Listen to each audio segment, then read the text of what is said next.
अब रोगी दो तरीके से हो सकते हैं, बड़ा ए या बड़ा ए छोटा है। और ये जो स्त्री है ये सिर्फ बड़ा ए छोटा ए ही हो सकती है। आप देखो पहली पीढ़ी में भी रोग है, दूसरी में भी रोग है, तीसरी में भी रोग है, चौथी में भी रोग है।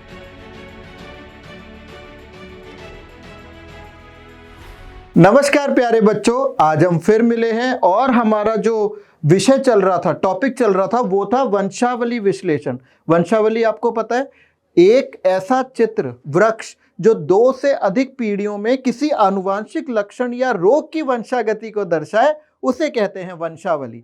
अब हमने कल पढ़ी थी वंशावली नंबर 1, आज हम पढ़ेंगे वंशावली नंबर 2। उससे पहले मैं आपको अपनी रैंक प्लस की पूरी टीम से मिलवाता हूं, जो आपको अलग अलग विषय पढ़ाएंगे, फिजिक्स, केमिस्ट्री, बॉटनी, जूलॉजी।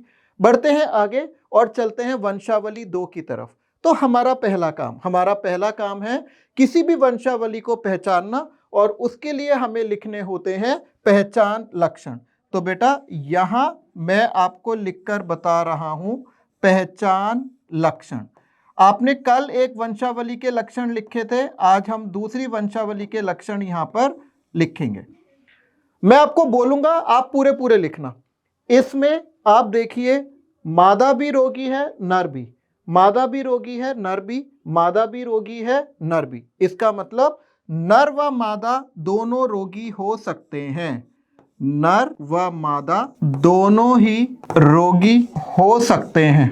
नर व मादा दोनों ही रोगी हो सकते हैं। दूसरी बात, आप देखो पहली पीढ़ी में भी रोग है, दूसरी में भी रोग है, तीसरी में भी रोग है, चौथी में भी रोग है।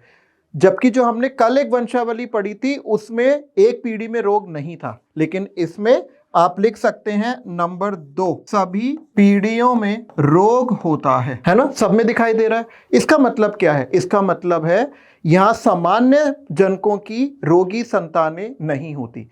अगर बच्चा रोगी है तो कम से कम उसके माता पिता में से एक को रोगी होना जरूरी है। आप देखो इधर ये लड़की रोगी है तो इसकी माँ रोगी है, ये लड़की रोगी है, माँ रोगी है, लड़का रोगी है, माँ रोगी है, लड़की रोगी है, माता रोगी है, दोनों बच्चे रोगी हैं, पिता रोगी है, लड़का रोगी है, पिता रोगी है, लड़की रोगी है, पिता रोगी है, दोनों लड़के रोगी हैं, माता रोगी है ना। तो यहां पर इसका मतलब नंबर 3, सामान्य जनकों की रोगी संतानें नहीं होती, रोगी संतानें नहीं होती। सामान्य जनकों की रोगी संतानें होती ही नहीं है। इसका मतलब सीधे सीधे लिख लो, एक संतान के रोगी होने के लिए कम से कम एक जनक का रोगी होना जरूरी है। कम से कम एक जनक का रोगी होना जरूरी है। और बेटा इसमें भी एक आदर्श क्रिस क्रॉस नहीं दिखता। आदर्श क्रिस क्रॉस कब होता? लड़की लड़का, लड़की लड़का, ऐसा कुछ भी नहीं दिख रहा। लड़की लड़का, लड़का लड़का, टूट गया क्रिस क्रॉस, लड़की लड़की टूट गया। तो इसमें नंबर 4 आदर्श क्रिस क्रॉस दिखाई नहीं देता। ये चारों लक्षण आपको याद होने चाहिए। परिणाम मैं यहां लिख रहा हूं, ये वंशावली है ऑटोसोमल प्रभावी। बस हमें यही चाहिए था। अब हम चिन्ह देखते हैं। प्रभावी रोग क्या होता है? जो अपने आप को समयुग्मजी ऐसे और विषम युग्मजी माने ऐसे दोनों ही स्थितियों में प्रकट हो जाता है। और मैंने आपको बताया था ऑटोसोमल प्रभावी मामलों में वाहक नहीं होते, सीधे रोगी होते हैं। और जिनको रोग नहीं होता वो कैसे लिखे जाते हैं? सिर्फ ऐसे। अब इस वंशावली को हम भरते हैं। कैसे भरेंगे? तो हमारे पास ये खाली डब्बे भरने का विकल्प कैसा है? एक ही है। तो जहां भी हमें खाली डब्बे दिखाई दे हम उसमें लिख देते हैं छोटा ए छोटा ए। अब हमें क्या भरना है? यही तो क्वेश्चन है। जो काले रंग से डब्बे हैं हमें वो भरने हैं। तो बेटा अब बढ़ते हैं उनकी तरफ। जैसे ये रोगी है, लेकिन अब रोगी दो तरीके से हो सकते हैं, बड़ा ए या बड़ा ए छोटा है। लेकिन ये बड़ा ए नहीं हो सकती, क्योंकि बड़ा ए होने के लिए एक बड़ा ए माँ से आना चाहिए, एक पिता से। पिता के पास तो बड़ा ए है ही नहीं, तो ये होगी बड़ा ए छोटा ए। ऐसी इस लड़की की बात करते हैं, इसकी पिता के पास बड़ा ए है ही नहीं, तो ये भी कैसे होगा? बड़ा ए छोटा ए। ये इसके भी पिता के पास बड़ा ए है ही नहीं, तो बड़ा ए छोटा ए। इधर आइए, ये दो छोटे ए हैं, तो यहां पर ऐसे होगा, ठीक है।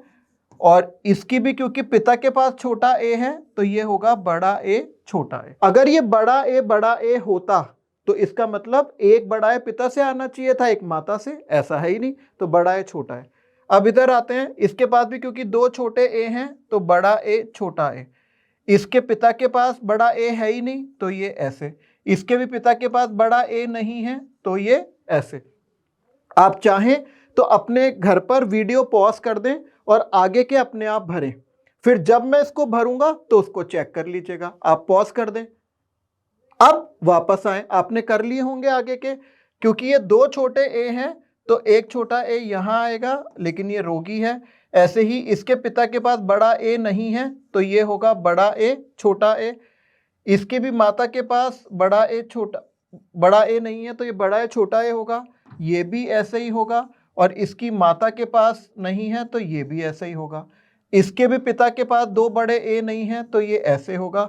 और ये जो स्त्री है ये सिर्फ बड़ा ए छोटा ए ही हो सकती है, ये बड़ा ए नहीं हो सकती। अलग से करके देख लो, अगर इस स्त्री होती बड़ा ए और इसका पति होता छोटा ए तो इसको इससे कराओ तो क्या आता, बड़ा ए छोटा है। इसको इससे कराओ तो क्या आता, बड़ा ए छोटा है। इसको इससे कराओ तो क्या आता, बड़ा ए छोटा है। और इसको इससे कराओ तो क्या आता, बड़ा ए छोटा है। मतलब चारों की चारों बच्चे रोगी होते, लेकिन ये रोगी है, ये सामान्य है, ये रोगी है, ये रोगी है। इसका मतलब ये वाली कंडीशन अवस्था नहीं हो सकती। तो हमारी पूरी वंशावली हल हो गई है।